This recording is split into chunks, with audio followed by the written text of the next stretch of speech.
conseiller ou quelques informations. Nous venons juste probablement accompagner, comme l'a dit le Président, les parlementaires dans leur mission donc dans leur mission d'encadrement des activités qui visent une bonne gouvernance de ces secteurs, à savoir le secteur de la pêche. Comme vous le savez, le secteur de la pêche est un secteur socio-économiquement très important pour le pays, pour tous les pays de la sous-région d'ailleurs. Et il fait travailler beaucoup de personnes et il contribue à la lutte contre l'immigration. L'actualité d'ailleurs en dit quelque chose. C'est pourquoi votre atelier vient à point nommé.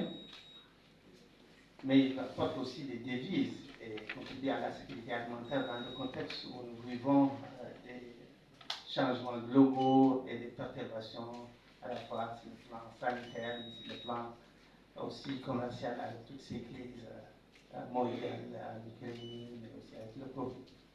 Donc le secteur de la pêche a toujours été le socle de cette sécurité alimentaire pour nos pays. Donc il est très important. C'est pourquoi il est levé une particularité pour nos gouvernements, pour nos populations, mais évidemment pour les représentants des populations. Nous, ici, on parle de la gouvernance à travers l'angle de la transparence. Et quand on parle de la transparence, nous ne venons pas donner des leçons, évidemment, parce que nous ne sommes pas les mieux placés pour le faire. Nous sommes face à les parlementaires qui font ce travail. Nous voulons juste rappeler qu'il y a aujourd'hui des cadres formels qui permettent de confirmer ou d'attester ou d'accompagner l'évolution vers une transparence dans le secteur de la pêche, à savoir la FITI, c'est-à-dire l'initiative pour la transparence dans le domaine de la pêche, qui est une initiative globale et pour laquelle nous plaidons pour que le Sénégal puisse y adhérer. L'adhésion n'est pas quelque chose de contraignant. Nous l'avons déjà dit à son excellence, monsieur le ministre. C'est une manière juste de confirmer ce qui s'est fait déjà. Parce qu'on sait qu'il y a des cadres de transparence, on sait qu'il y a des publications, il y a un contrôle, il y a tout ce qui se passe pour s'assurer que les éléments de la transparence soient respectés dans la gestion de ce secteur, parce qu'on sait qu'il est très important pour le pays. Des élus locaux du Sénégal.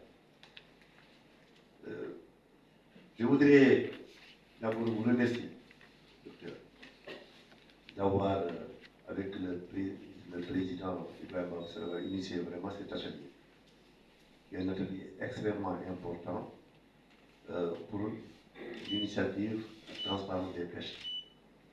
Vous l'avez dit tout à l'heure, la transparence, vous avez fait un plaidoyer auprès de nous, élus de l'Assemblée et des territoires, pour que le Sénégal puisse adhérer. Et vous avez ajouté en disant que le Sénégal a déjà des mécanismes à l'intérieur qui renforcent la transparence dans les pêches. Et je pense qu'il reste, cet atelier permettra d'avoir outillé et va sensibiliser nous en tant que parlementaires quand ce projet de ratification arrivera à l'Assemblée, que les gens puissent s'approprier de cette initiative. Comme vous le savez, la transparence, le Sénégal, nous ne pouvons pas dire que nous sommes champions, mais le gouvernement du Sénégal a beaucoup fait dans le cadre de la transparence. Parce que je pense qu'il est beaucoup plus difficile. Vous avez parlé tout à l'heure, il n'y a pas de difficulté pour que le Sénégal y adhère, mais à l'ITE, c'est compliqué et le Sénégal est l'un des pays vraiment pionnier qui est aujourd'hui membre de l'ITE. Et cela montre la volonté du gouvernement du Sénégal de pouvoir vraiment travailler dans la transparence avec l'ensemble de ses partenaires. Et nous vous disons que nous allons vous rassurer pour vous dire tout simplement, nous travaillons avec vous pour que cette transparence soit connue, soit effective au niveau des pêches. Cela explique d'abord la rareté de ces produits de pêche. Vous savez que Aujourd'hui, les gens ont des difficultés, avec beaucoup d'autres problèmes que vous maîtrisez mieux que moi, Madame l'honorable députée Camara l'a dit tout à l'heure, la rareté des ressources, le changement climatique, l'immigration. Et quand on voit aujourd'hui, avec l'actualité, c'est l'occasion pour nous de prier pour ces morts, le plus souvent, ceux qui allaient pour pas faire la paix, c'est ceux qui actuellement sont en train de conduire des jeunes à l'immigration clandestine. Et il faut qu'il y ait non seulement la transparence dans ces pays, mais aussi travailler à la rationalisation des ressources.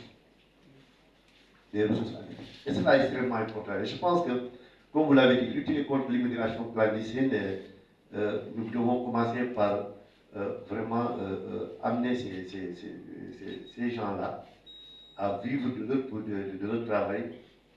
Mais si les gens faisaient quelques kilomètres ou moins d'une cinquantaine de kilomètres pour avoir des poissons, maintenant, ils vont aller très très loin avec des risques.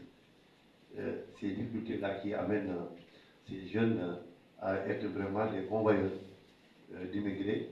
Et malgré les investissements constatés par le gouvernement sénégalais, parce qu'il faut le souligner, pour vous dire encore une fois plus, nous avons beaucoup plus d'intérêt, nous en tant que peuple, en tant que pays, d'être aussi d'être membre de cette initiative. Et